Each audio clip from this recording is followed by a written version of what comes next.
Hey guys, welcome back. This is Thelefevrefever, and today we are here for another restoration video. This one being of an Athearn Blue Box Amtrak FP45.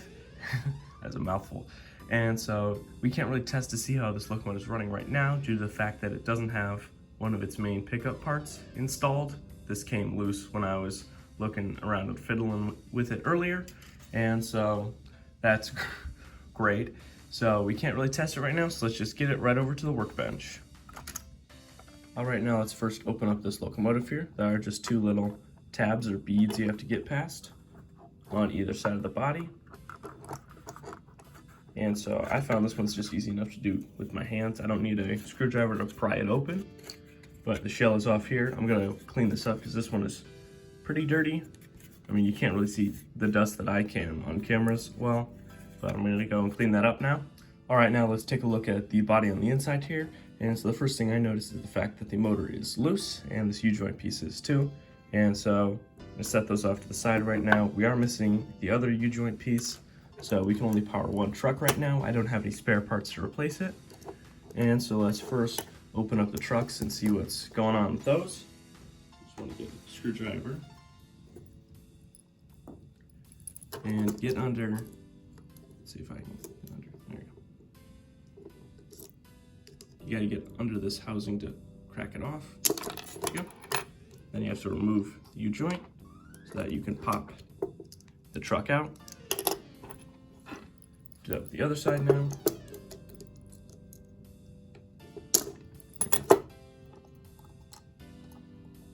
You do want to be careful not to use too much force, just because you don't want to break anything.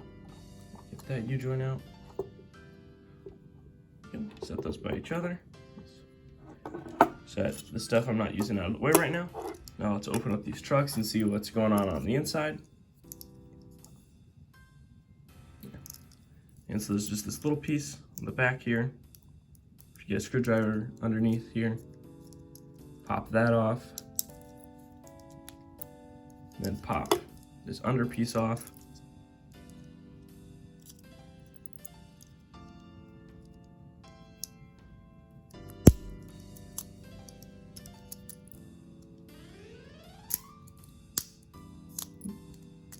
Sometimes it can be a little bit difficult because one side will decide to pop back on.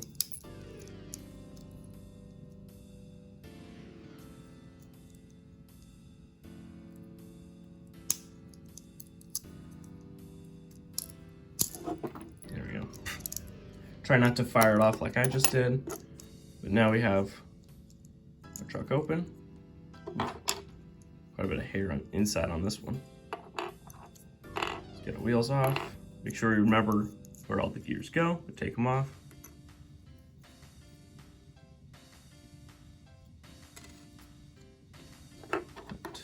Clean up workstation. And I'm only going to separate one at a time so I don't mix and match parts that don't go along with each other. Alright, now before we clean any of the actual frame, I want to just show you guys how to clean the wheels. And so I just normally use a track bright or a track cleaner. And so I just scrub down on the wheel, and I do it for about 30 seconds to a minute per side. And then I'll slowly rotate as I'm scraping, and then I'll slowly get it all cleaned up. So now I'm going to do that off camera. As well as cleaning the outside of the wheels, I try to get the hair off the insides, and so I just pull the end off, pull any of the hair or gunk out, put the wheel back in all the way, do it with the other end. Up the gunk, and then stick it back in. Alright, now we got the wheels all cleaned up, so now let's move on to the rest of this bogie chassis here. And so, gonna need to clean off the little posts here for any fuzz that is on them. Then I'm gonna use a Q-tip to wipe down any gunk that's on them as well.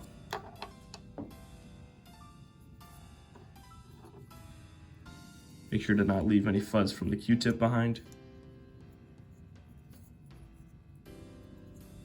This is just cleaning up all the old oil that used to be on here.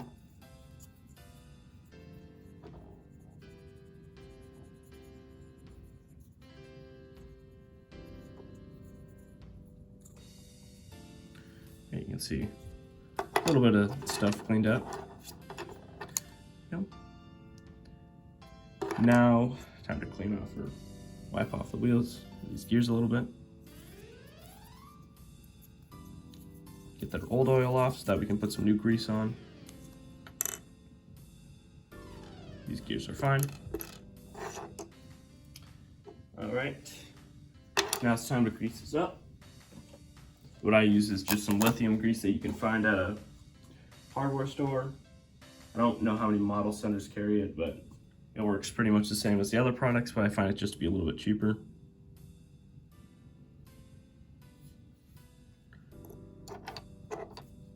Some around the posts.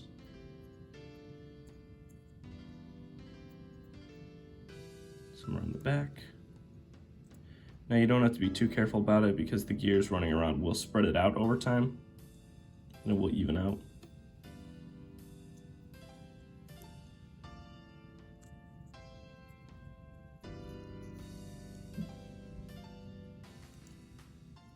Then I am going to put some grease on this face as well.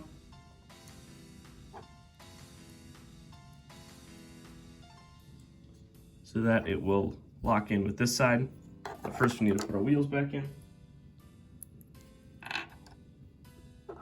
So this stuff can be a little bit finicky with the gears already in.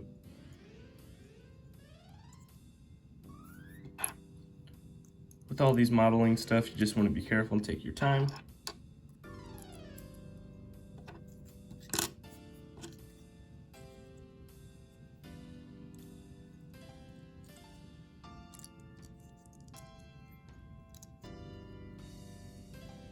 Make sure you're lining up the pins on the inside, then press down. All right, I think I got it lined up. I want to put this piece back on.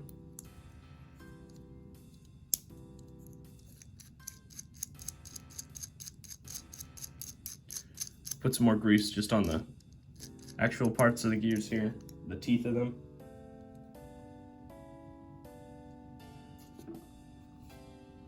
Just put a little bit in.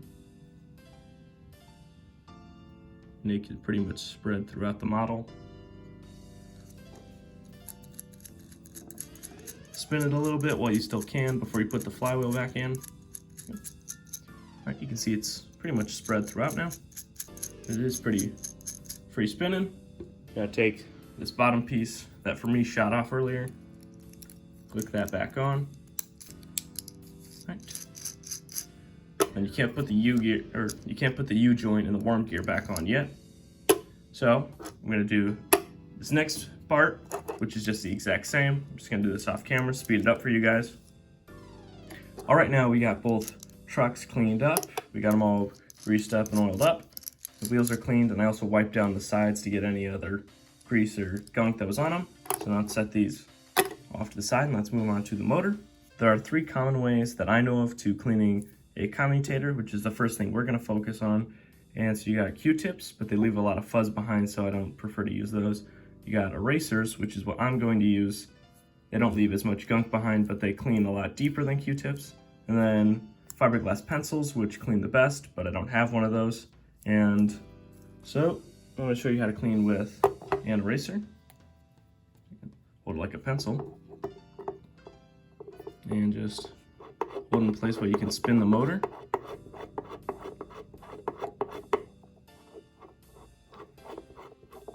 Make sure to occasionally move it to wipe a new spot.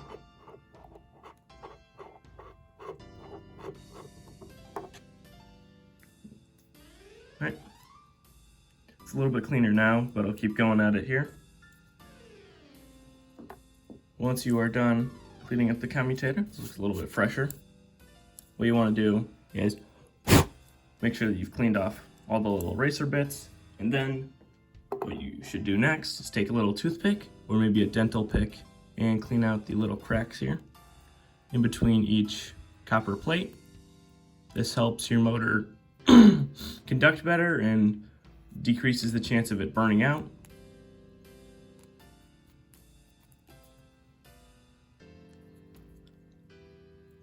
Just go by twice in each little crack and you should be good. Also, if you count the amount of cracks, that also tells you how many poles your motor have. your has. And so all Athearn blue box locomotives have 5-pole motors, but if you're working on something else, I can tell you what you have.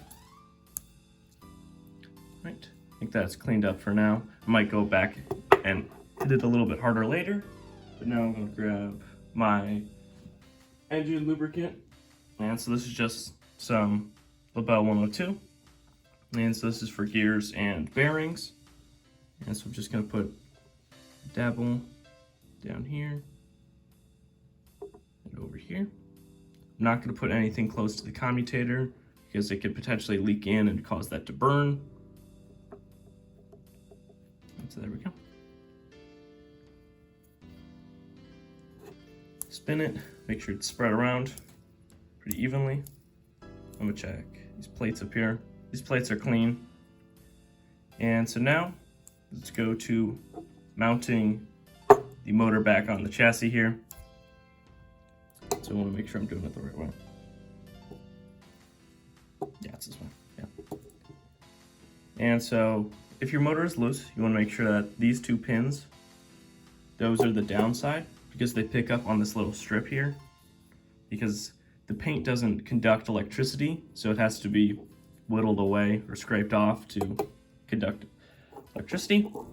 And so if you really wanted to, I guess you could mount the motor without something like glue, but that's what I'm going to use. And so what I have is some Gorilla Super Clear Glue, if I can find where I put it.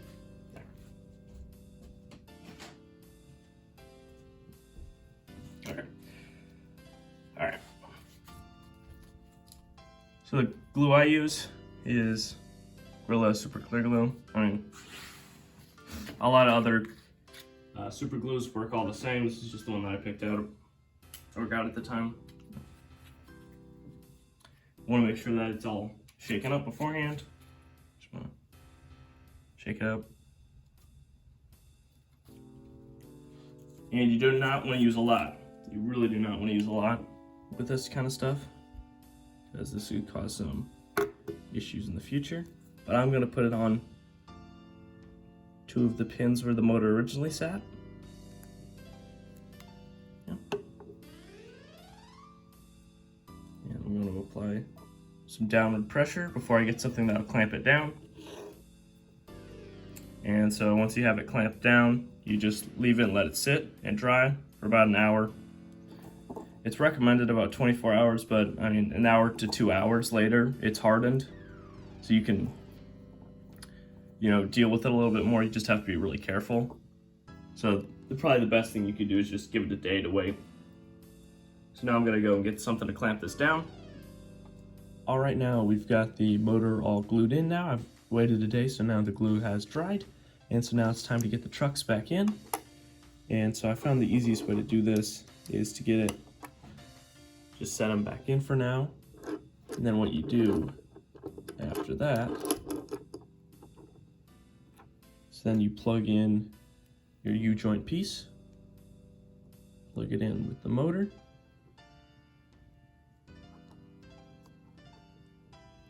and then set it into the housing. There are a few other ways to set these in, but I found that this way is the easiest because it's the fastest. All right, take this piece, mount it back on, just push it down. Should wait until it clicks. There we go. All right, I'm gonna leave these pieces out from this side because we only have one U-joint piece. And so I wanna have this end be freewheeling so it's not causing drag for the only one powered end. So I'm just gonna set these off in a safe place. So in case I get a junk model that has something broken or another U-joint piece, I'll stick those in there. All right, now let's get this electrical pickup wire back on. And so although the front truck is not powered, it can still pick up electricity. Make sure I set it in the right way. Yep, other way.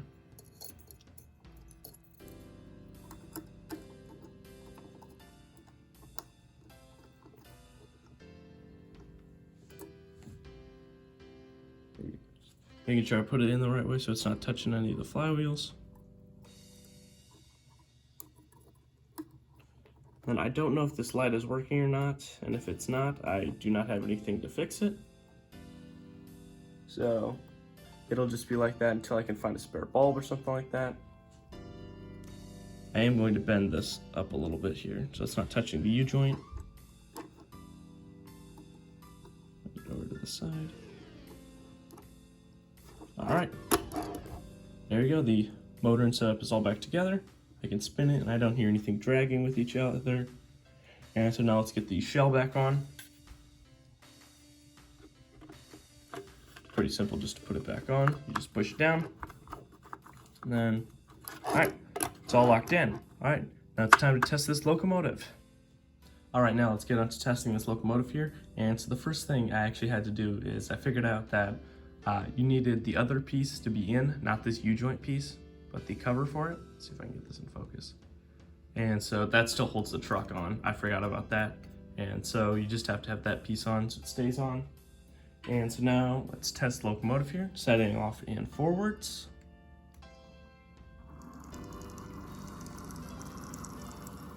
There we go. It's not the happiest runner due to the fact that it doesn't have a U-joint piece for that extra one, so it only needs at about half power. And due to all of its wheels, it is a fairly loud runner in itself. But it does seem to be running fairly smoothly, and the flywheels do seem to be functioning, so it slows down, you know, a little bit more realistically. All right, now let's get this locomotive hooked up to a train. See if it wants to go. Oh, there you go. Cut out a little bit. All right, now let's test how slowly our locomotive here can back up. And so it's just pulling a basic maintenance away train here. Let's see, get to go slow. There we go. I think that's as slow as it reasonably goes. Ooh, there. I had to take a couple the first time. All right, and of course we have another FP45 here on the inner line. And so these trains are just gonna be running together. So let's set them both off and forwards. There we go. And the second one, a little bit faster because it's a passenger train. Maybe not that fast. There we go. All right, now I've had to change the consists a little bit because the crane kept constantly derailing, and so that's why the little maintenance away train is a little bit shorter. Yeah, so that was fun to deal with here. But the locomotive seems to be running fine. That was not the issue with it. It was always derailing over that switch just in the back there by the barn. It was just always derailing, so I just said, nope, it's done. We're not gonna shoot any more videos with that today. All right, now I think removing those two cars made everything run a lot smoother here because we haven't had any derailment issues, anything like that. And so it does seem to be moving pretty smoothly and not cutting out over any of the switches or anything like that. All right, now let's get this one last shot and then we'll move on to the next section.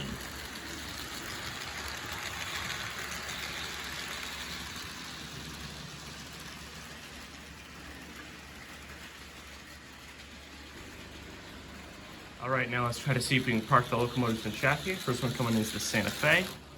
Oop, stopped it a little early. Now the Amtrak coming in.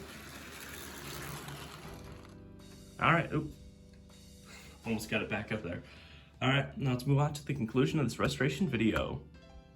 All right, now at the conclusion of this restoration video, I'd like to thank you guys so much for watching. So in this video, we cleaned up the body, cleaned off the wheels, lubricated all the gears inside there, the worm gears, we remounted the motor, cleaned up all that stuff inside there, and I mounted the coupler earlier before the restoration began. I think it was about a week earlier or so. And so that wasn't a terribly complicated restoration, but there are still a few pieces missing, which I'd like to add, like the second U-joint bar piece here. And so that's a little bit of a shame, but there's nothing I can do about that. Same with the light. I don't have any spare bulbs or anything like that, so I can't fix that up. But this locomotive kind of complete right now. And so in about 2 weeks, we'll be working on this Tyco Centennial back here. And so that'll be fun for you guys to see, and as well for me, because this one should be a pretty simple fix, I think. There's not too much wrong inside of it, but this locomotive is in its way better form compared to when it first started because it wasn't even running. And so I'd like to thank you guys again, and I'll see you guys next time. Bye-bye!